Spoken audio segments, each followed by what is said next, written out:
नमस्कार दोस्तों। आज काफ़ी सारे लोगों की डिमांड थी कि डॉक्टर साहब सर्दियाँ का सीज़न शुरू हो गया है और जब मौसम का ट्रांजिशन होता है, संक्रमण होता है, ऋतु संधि का काल होता है, तो कहीं ना कहीं सर्दी, खांसी, जुखाम और खांसी खांसी जी हाँ, खांसी से बहुत सारे डर मन में व्याप्त हो गए हैं। सिरप पीते समय डर लगता है कहीं कोई हादसा ना हो जाए, कोई समस्या ना हो जाए। और बीइंग ए पेरेंट्स जो है, हम अपने बच्चों के लिए बहुत ज़्यादा चिंता करते हैं और करनी भी चाहिए। तो ऐसे समय में विचार आता है कि हमारे पास क्या सेफ ऑप्शन हो सकते हैं, क्या निरापद चिकित्साएं हो सकती हैं, और घर में ही कैसे अपने किचन में और अपने घर में जो है प्राइमरी लेवल पर क्या हम दे सकते हैं जिससे कि कोई समस्याएं ना हो। तो बेटर आपकी जानकारी के लिए सारी चीज़ें बता रहा हूँ, लेकिन फिर भी आयुर्वेदिक चिकित्सक से परामर्श करके अपने लिए अच्छी औषधियों का सिलेक्शन करना चाहिए, क्योंकि मुंडे मुंडे मति भिन्ना, और जो है व्यक्ति और प्रकृति के हिसाब से, रोगों के हिसाब से आपकी डोज, आपकी औषधि चेंज हो जाती, बदल जाती। लेकिन एक बहुत ही निरापद औषधि के बारे में आज मैं बात करने वाला हूँ। जी हाँ, उसको सितोपलादी चूर्ण के नाम से जानते हैं। सितोपलादी चूर्ण, जैसा कि नाम से ही विदित है कि इसमें सितो जो नाम है, नाम में ही इसके घटक छिपे हुए हैं। तो पहला नाम जो घटक है उसमें हमारा लिखा हुआ है सीता माने मिश्री। इसमें जो है मिश्री डालते हैं। तुगाछीरी कहते हैं बंसलोचन को। ये एक बम्बू जो बांस होता है, बांस के जो नोट्स होते हैं, नोट्स में रेजिन की तरह का जो सब्सटेंस होता है उसको बंसलोचन कहते हैं। ये खांसी को हील करने में काफ़ी मदद करता है, लंग्स की कैविटी इत्यादि को दूर करने में मदद करता है, बल होता है, ज्वर को भी ख़त्म करता है। इसके अलावा पिपली जो है पाइपल लॉन्गम अपने आप में एक बहुत बढ़िया रसायन है। कासर है, श्वासर है, प्रसाय अर्थात पीनस को भी दूर करता है, और ये पसलियों की जलन और जकड़ाहट को भी ख़त्म करता है, इसके दर्द को भी दूर करता है। तो कहीं ना कहीं पिपली भी बहुत अच्छा घटक है। इसके अलावा बहुला अर्थात जो एला है, एला भी इसमें जो है एक बहुत अच्छा एक घटक के रूप में होता है जिसको हमें प्रयोग करना चाहिए। और एला जो है कहीं ना कहीं नाड़ी उत्तेजक भी होता है, सुगंधित होता है, टेस्ट को भी अच्छा करता है, और जो है दीपन, पाचन, वातन, रोमन इत्यादि जो अरुचि है, अरुचि को दूर करता है। त्वचा कहते हैं बार्क अर्थात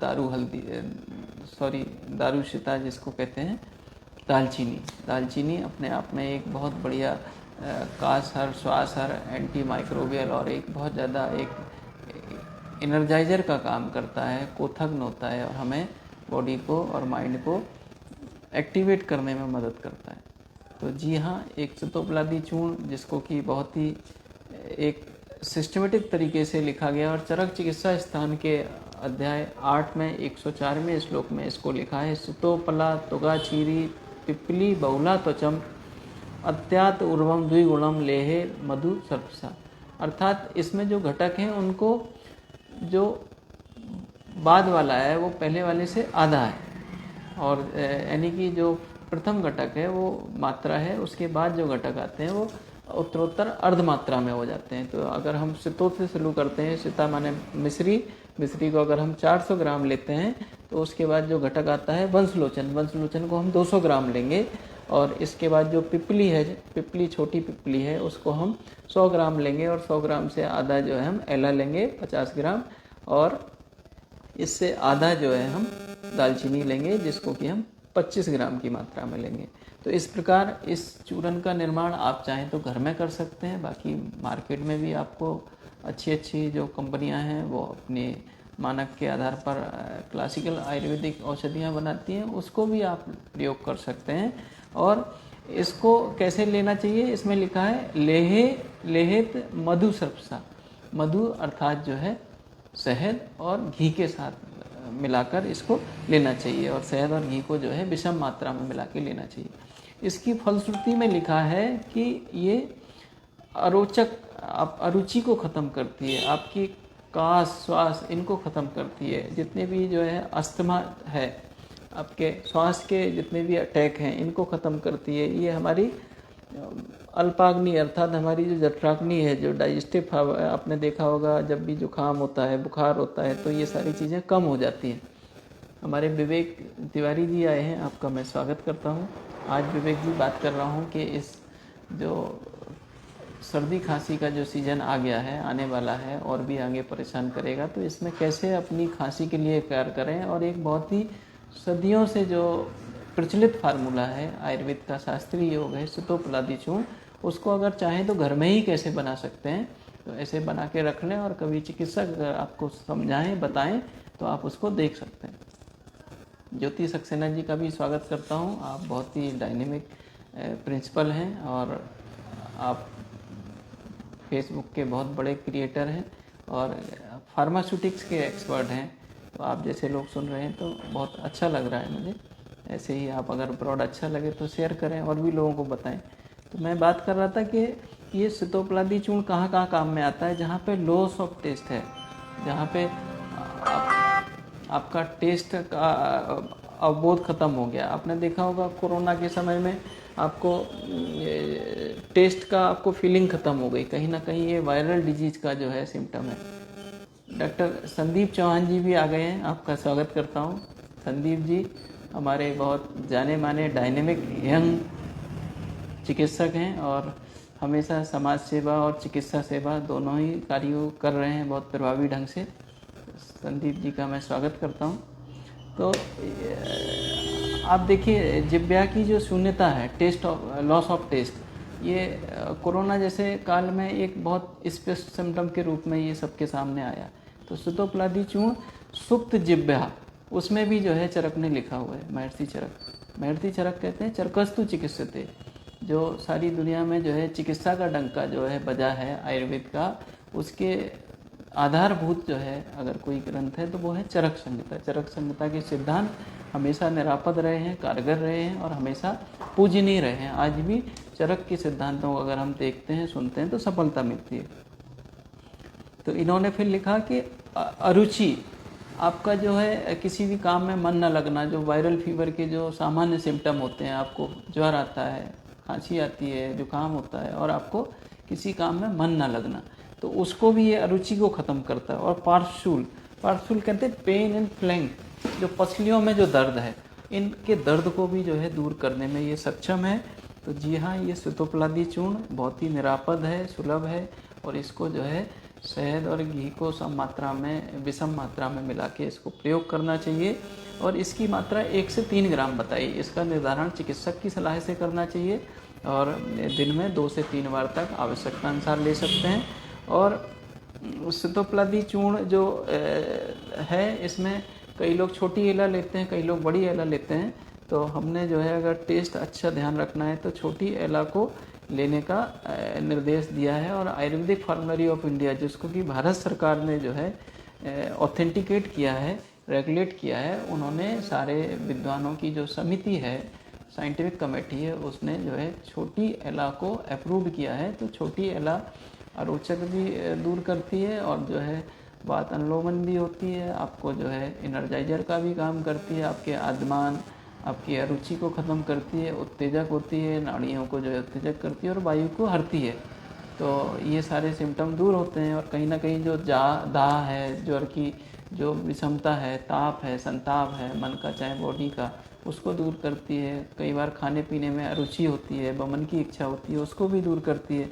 तो देखिए, बहुत 5 जो आयुर्वेदिक घटक हैं उनको कितने सुंदर और प्रभावी तरीके से आयुर्वेद के मनीषी ने जो है चरक चिकित्सा स्थान में इसको लिखा है। तो कहने का मतलब ये है कि आयुर्वेद में बहुत कुछ है, हमें बस समझने की, जानने की ज़रूरत है। और फार्मूला भी इतना सटीक है कि आपको सारी चीज़ें घर में मिल सकती हैं। घर में विवेक जी आप सुन ही रहे होंगे कितना हमारे वरिष्ठ हमारे फार्मेसी अधिकारी हैं, आप बहुत ही डायनेमिक होनहार हमारे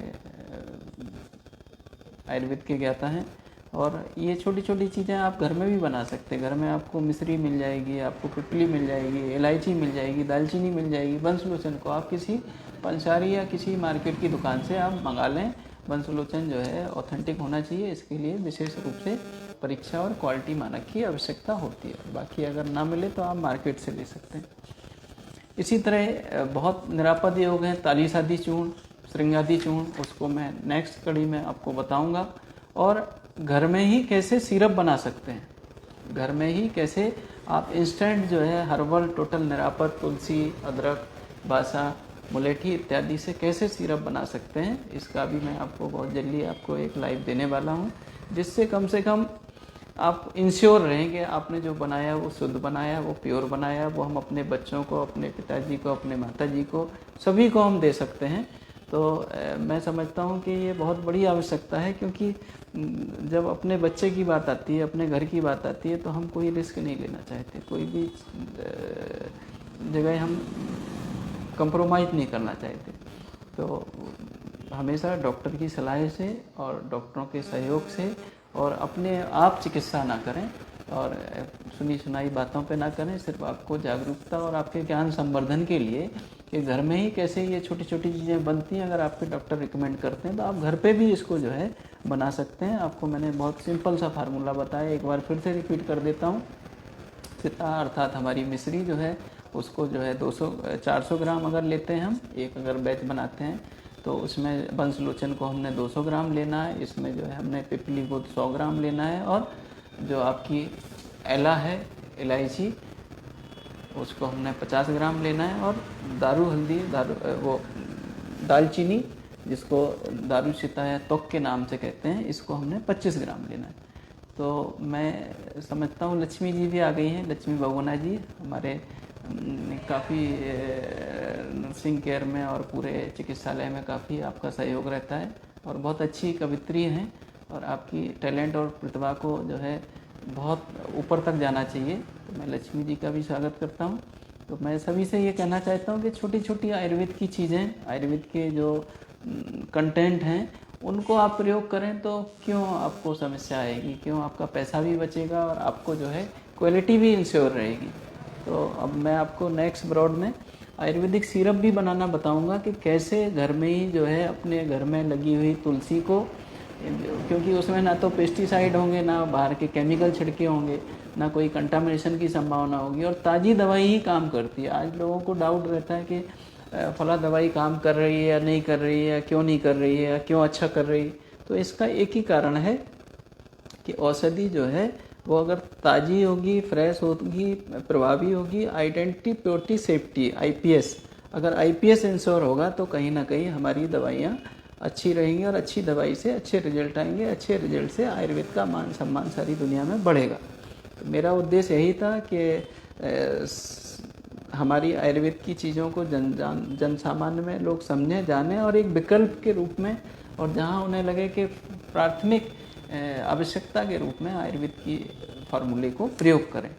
तो इसका जो गुण और लक्षण बताए वो ऐसे हैं कि आज भी प्रासंगिक है। सोचिए चरक ने जो है कितने साल पहले, आप जो है 2000 साल पहले का इतिहास अगर देखें तो उस समय भी उन्होंने लिखा सुप्त जिह्वा, सुप्त जिह्वा। आज जो है कोरोना में यही लक्षण था, लॉस ऑफ टेस्ट, ठीक है, अरोचक, अरुचि को ख़त्म होना, अल्पाग्नि, आपकी जो है डाइजेस्टिव फायर ख़त्म होना, पार्श्वशूल, आपकी पसलियों में दर्द होना, और काश, श्वास, इनका जो है इनको ख़त्म करना।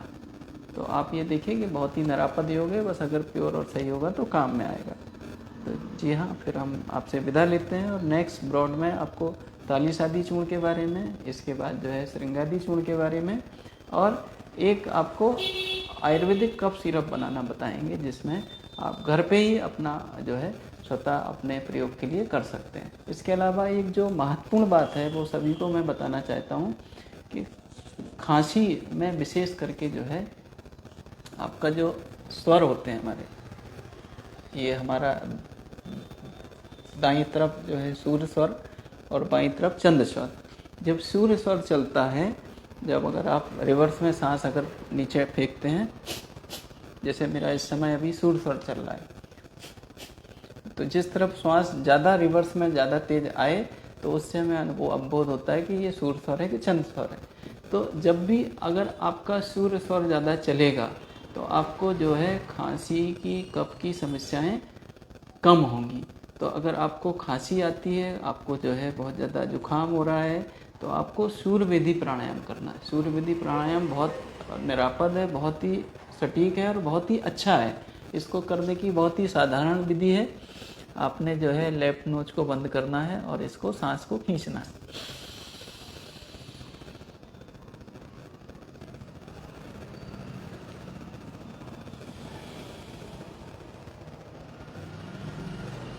सांस खींचने के बाद जब पूरा लंग्स भर जाता है, भरने के बाद इसको लेफ्ट से निकालते हैं। तो हमेशा ध्यान यही रखना कि लेफ्ट से निकालना है, राइट से लेना है, लेफ्ट राइट नहीं करना है। लेफ्ट राइट जो है अनुलोम विलोम में होता है। हमेशा आपने सांस, एक बार फिर से करके दिखाता हूँ।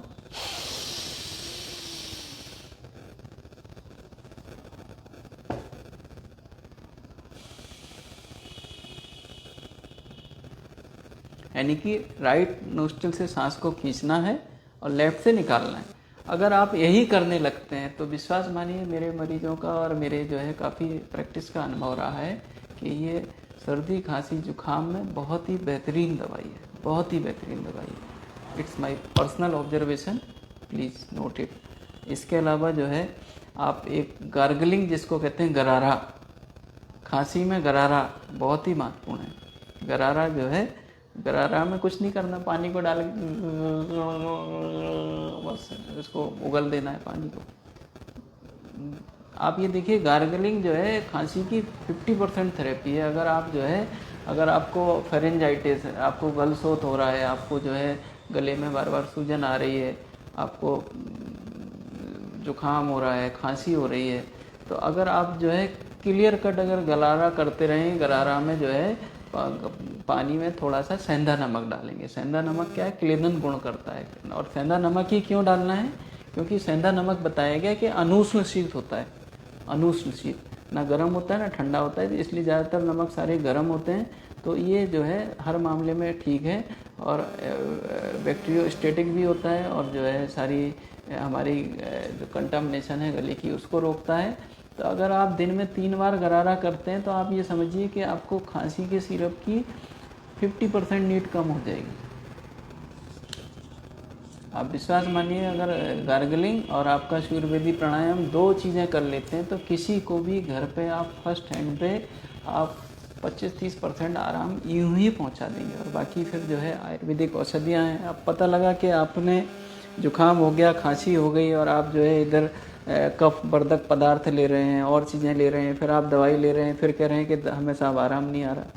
तो आपको आयुर्वेद जो है खाली दवाई ही नहीं बताता, आयुर्वेद बताता है कैसे आपने क्या खाना है क्या नहीं खाना है। ऐसी चीज़ें खानी जिससे कफ ना बढ़े। तो कफ वर्धक कौन सी चीज़ें हैं, अगर आप अरबी खाएंगे, आलू खाएंगे, आप चावल खाएंगे, तो आप कैसे फिर कफ बनने से रोक पाएंगे। पता लगा खांसी भी हो रही है और आप जो है आलू भी खा रहे हैं, आप जो है चावल भी खा रहे हैं, तो कहीं ना कहीं आप जो है दही भी खा रहे हैं। तो आपने जो है खान पान को भी ठीक करेंगे तो कहना चाहिए तब जाके आप उसको कंट्रोल कर पाएंगे। तो यही आयुर्वेद की ब्यूटी है जो सारी दुनिया में सारी पैथियों से आयुर्वेद को अलग और अच्छा करती है। दोस्तों, आज मैं समझता हूँ आज का इतना ही संदेश काफ़ी है कि आयुर्वेद प्राकृतिक है, आयुर्वेद अमृत है, आयुर्वेद जीवन है। इसको अपनाइए और अपना के आप प्राकृतिक ताज़ी जड़ी बूटियों से रूबरू होइए और जड़ी बूटियों को प्रकृति में लगाने के लिए भी लोगों को प्रेरित करिए। और इसके रिजल्ट अगर आपको अच्छे लगें तो दूसरों को ज़रूर इसके बारे में बताइए, जिससे और भी लोग प्रेरित हों। धन्यवाद। जय आयुर्वेद, जय उत्तराखंड। Thank you.